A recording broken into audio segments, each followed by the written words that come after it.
Normal delivery के लिए क्या क्या टिप्स फॉलो करनी है जो हमने पहली 4 वीडियोस में बताई है, पार्ट 1, पार्ट 2, पार्ट 3, पार्ट 4 और ये हमारा 5th पार्ट है जो कि नॉर्मल डिलीवरी के ही ऊपर है, जिसमें कि मैं आज आपको कुछ रिसर्च के बारे में बताऊंगी जो रिसर्चेज हुई है और कुछ होम रेमेडीज बताऊंगी जिनको आप अपनी डाइट में शामिल करोगे।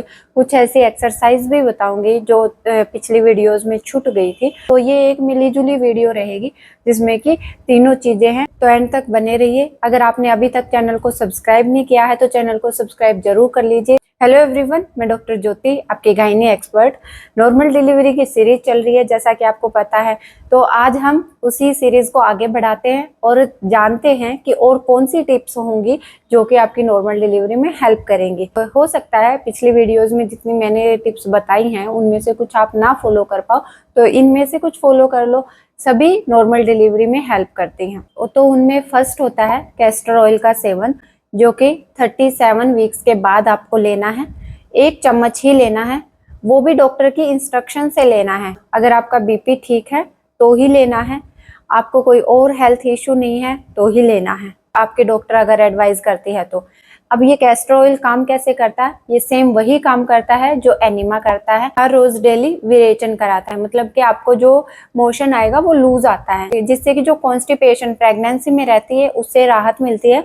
दूसरा, अगर रेक्टम अच्छे से खाली होता है तो बच्चे को नीचे आने में हेल्प मिलती है, क्योंकि यूट्रस के पीछे रेक्टम होता है और आगे ब्लैडर होता है। इसलिए जब आप कैस्टर ऑयल लेते हो हर रोज तो उससे आपका रेक्टम अच्छे से खाली होता है और बच्चे को नीचे आने में मदद मिलती है।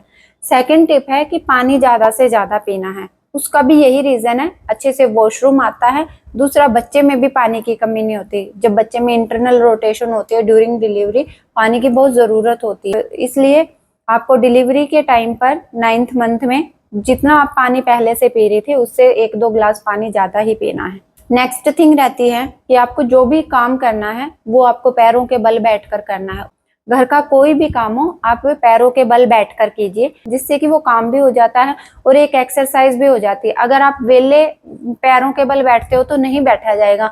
जब आप काम करते हो तो काम में ध्यान रहता है, आपका वहां ध्यान नहीं रहता, पैरों पे ध्यान नहीं रहता कि पैर दुख रहे हैं या पेट बिच रहा है, तो आपका वो एक्सरसाइज भी हो जाती है और काम भी हो जाता है। एक होगा कि गुड़ आपको 9th मंथ में स्टार्ट कर देना है अगर आप शुगर पेशेंट नहीं हो तो।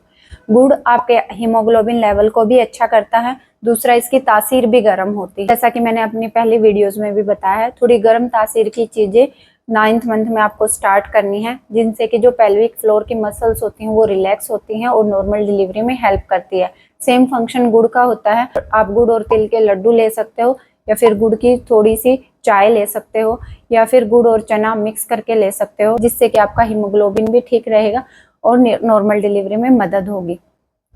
एक होता है आपका आयरन लेवल, जो HB लेवल होगा वो आपका 10 ग्राम से ऊपर होना चाहिए नॉर्मल डिलीवरी के लिए। ये मैं अपने एक्सपीरियंस से बता रही हूँ कि जो HB है वो 10 ग्राम से ज़्यादा इसलिए होना चाहिए क्योंकि जितना HB ज़्यादा होता है उतनी सर्वाइकल डायलेशन जल्दी होती है ड्यू टू ब्लड फ्लो।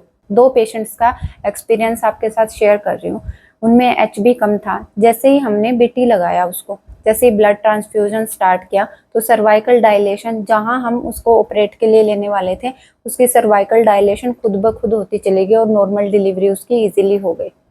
तो HB बहुत मायने रखता है नॉर्मल डिलीवरी के लिए। एक, अगर आपके पास अगर प्रेगनेंसी बॉल है तो बेस्ट है, उस पर बैठकर आप क्लॉकवाइज, एंटी क्लॉकवाइज, आगे पीछे थोड़ी से ध्यान से उससे भी एक्सरसाइज कर सकते हैं, वो भी नॉर्मल डिलीवरी में हेल्प करती है। ये कुछ एक टिप्स हैं जो आप एडिशनली अपनी रूटीन में ऐड कर सकते हो। डेफिनेटली ये हेल्प करेंगे आपकी नॉर्मल डिलीवरी में। थैंक यू वंस अगेन, और शेयर जरूर करना अपने फ्रेंड्स के साथ।